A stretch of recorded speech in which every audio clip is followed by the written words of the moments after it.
I want to talk about this testimony from Ghislaine Maxwell today. She's going to appear, but by all accounts, her lawyers say she is going to assert her Fifth Amendment rights. So what's the point? Well, we want to go through the process and give her the opportunity to cooperate. As you mentioned, John, she did indicate through her attorneys that she'll exercise her Fifth Amendment rights and will not testify. But we said that we would try every method to try to get to the bottom of all this, and certainly she is the one person who, through all of this, was at Epstein's side, and she could unlock all of this by cooperation, but she has chosen not to do so. What does it tell you that she did sit down with the Deputy Attorney General, Todd Blanche, for conversations, spoke to him, but is unwilling to speak to you all? Honestly, I believe all of that was witness tampering on the part of the president and his attorney, Todd Blanche.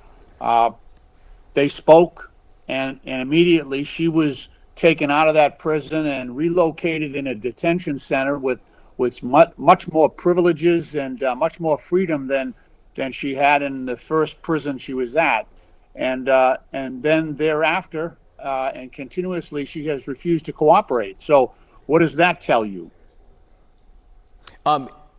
If she, in this imaginary world where she would answer questions before your committee today, what would be the first thing you would ask her? Well, she knows all the people who are involved in this network. There were approximately 1,000 victims over the length of this, beginning, I believe, in 2005 or 2008 in Florida. So, and those victims weren't victimized just by Ghislaine Maxwell and Epstein. There are a lot of people involved here, some very powerful people, and that would be my question. Would be, name those names. Let us hold everyone accountable who abused these young girls. Give them justice. Epstein files, the scandal now stirring new controversy abroad, landing at the front steps of 10 Downing Street. British Prime Minister Keir Starmer here apologizing to Epstein survivors. Authorities in the UK have now launched a criminal investigation into Britain's former ambassador to the United States, Peter Mandelson, who was appointed to the role by Starmer. Files released by the DOJ last week show he may have shared confidential financial documents with the late convicted sex offender. He lied repeatedly to my team when asked about his relationship with Epstein before and during his tenure as ambassador. I regret appointing him. If I knew then what I know now, he would never have been anywhere near government. Now to a live shot here over Capitol Hill in Washington, D.C. Both Bill and Hillary Clinton have agreed to testify before the House Oversight Committee later this month. And the former Secretary of State issuing a direct challenge today to committee chair James Comer. She wrote on X today here, quote, "So let's stop the games if you want this fight, James Comer. Let's have it in public. You love to talk about transparency. There's nothing more transparent than a public hearing, cameras on." Comer said earlier this week that the subpoenas call for recorded private depositions of the Clintons, but said once finished, a public hearing could happen. Released documents connected to the Jeffrey Epstein files show previously undisclosed discussions about media acquisitions in the U.S. Virgin Islands, including references to Scranton-based Times Shamrock Communications. The records include a series of emails and a confidential business memorandum sent by James P. McGee, a consultant with the Newgrange Consulting Group, to Epstein in 2013. McGee discussed the possible sale of the Virgin Islands Daily News, which was owned at the time by Times Shamrock. There is no indication in the documents that Epstein ultimately invested in or acquired the Daily News.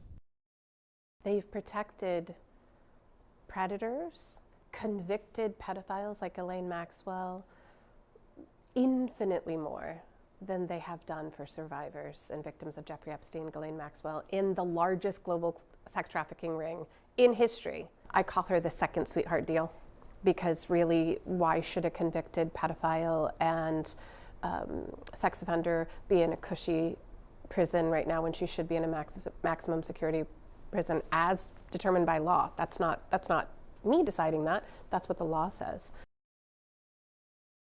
Tonight, the chairman of the 2028 LA Olympics facing calls to resign. He's in the Epstein files. Newly released emails show Casey Wasserman exchanging flirty and racy messages with Epstein's ex-girlfriend, Ghislaine Maxwell. More than 20 years ago, asking Maxwell back in 2003, quote, "So what do I have to do to see you in a tight leather outfit?" Wasserman has not been accused of criminal wrongdoing related to Epstein or Maxwell. Alex Michelson is out front. And Alex, what else are we learning about Wasserman's ties to Ghislaine Maxwell and his appearance in these, Epstein email files? Well, Aaron, Casey Wasserman is not denying the fact that more than 20 years ago, while he was married with young kids, he exchanged flirtatious messages with Ghislaine Maxwell. In one email from 2003, Maxwell offers to give Wasserman a massage that would, quote, drive a man wild. Wasserman asked her to book a massage in one email and then asked to see her, as you mentioned, in a tight leather outfit in another. Now, all this happened decades before Maxwell was convicted of sex trafficking for Epstein and other crimes back in 2021. She's now serving a 20-year sentence. Now, for some context for folks who may wonder, who is Casey Wasserman? Well, he's one of the most powerful and best connected people in all of Southern California. He's the CEO of his own sports marketing and talent agency. In 2017, he chaired the effort to bring the Olympics back to LA in 2028. He's currently at the Olympics in Milan, leading LA's delegation there. Now, after the emails with Maxwell came out this week, LA County Supervisor Janice Hahn, City Council Member Monica Rodriguez, City Controller Kenneth Mejia, District Supervisor Lindsay Horvath, or County Supervisor Lindsay Horvath, all called on him to step aside. Here's what Horvath told me on the set of our show, The Story Is. They need to have a leader who maybe isn't affiliated with a convicted human trafficker. We need LA 28 to take seriously their relationship to the women who are coming to these games. And we need to make sure that Los Angeles is putting its best foot forward. And I think this is going to continue to be a distraction at best in order for the city to get that work done. So you want him to step down? I think if he doesn't, LA 28 board has to step in and make that happen. You heard her there, Aaron. She mentions the LA 28 board, who would have the power to essentially fire Wasserman. It's important to point out, not one person on the LA 28 board has called on him to step down. Not one. We've reached out to several of them for comment. None of them have given any public statements. The mayor of Los Angeles, Karen Bass, who's not on the board, said that Wasserman's future is up to that board. Aaron. So Alex, what is Wasserman himself saying? Obviously, he's no stranger to controversy. Yeah, well, he's in Milan right now, where he's leading the delegation, and there have been times where he's had the potential opportunity to interact with the press, and he's reportedly gone out of his way to avoid Q&A sessions with reporters there. He denied our request for an interview. He did issue this statement. We'll put it up on the screen. Quote, "I deeply regret my correspondence with Ghislaine Maxwell, which took place over 2 decades ago, long before her horrific crimes came to light. I never had a personal or business relationship with Jeffrey Epstein." And this is important, Aaron. There have been no elected officials who have called for Wasserman's resignation in the last 3 days. Wasserman has no plans to leave his job, Aaron. It seems like, for now, he's in it. Yes, no, it certainly does. And of course, there are others who may have consequences, but well before he does, if he has any. Thank you so much.